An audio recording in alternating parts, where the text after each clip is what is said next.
Salut, aujourd'hui on va plonger dans un moment décisif de notre histoire.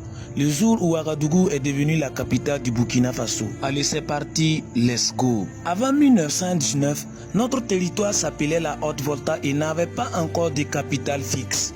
Plusieurs villes jouaient un rôle important. Bobo Dioulasso, grand centre commercial, Koudougou et Dédougou qui accueillaient aussi des structures administratives. Mais il manquait un centre unique capable de gérer l'ensemble du territoire. Le 1er mars 1919, un décret officiel conservé aux Archives nationales du Burkina Faso et aux Archives nationales d'Outre-mer en France crée la colonie de la Haute-Volta. Dans ce décret, il est précisé que la capitale administrative sera Ouagadougou. D'après l'historien Jacques Mellard, dans son ouvrage Histoire de la Haute-Volta 1919-1932, le choix de Ouagadougou repose sur deux raisons majeures. Sa position géographique centrale, idéale pour relier les différentes régions. Son statut de siège du royaume Mossi, qui possédait une organisation politique solide et hiérarchisée, facilitant la mise en place d'un pouvoir central. Les travaux de l'université Joseph Kizerbo précisent aussi que Ouagadougou offrait un environnement politique relativement stable à l'époque, ce qui représentait un atout stratégique pour les autorités. À partir de 1919, Ouagadougou devient donc le cœur administratif. Et ce rôle s'est confirmé après l'indépendance en 1960 lorsque la Haute-Volta devient le Burkina Faso.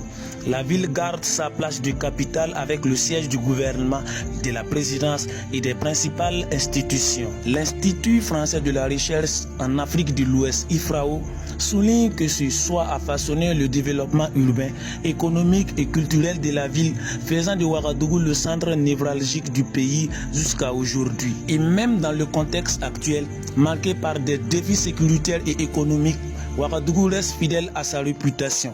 Une ville d'accueil et d'hospitalité. Les étrangers qui s'y installent ou y passent sont souvent frappés par la chaleur humaine et l'ouverture des habitants.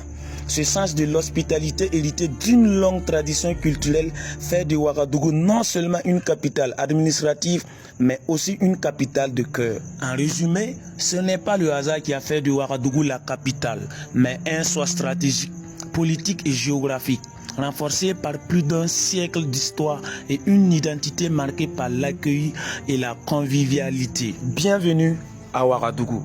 C'est déjà la fin de cette vidéo. C'était Junior 226 Off. Ciao.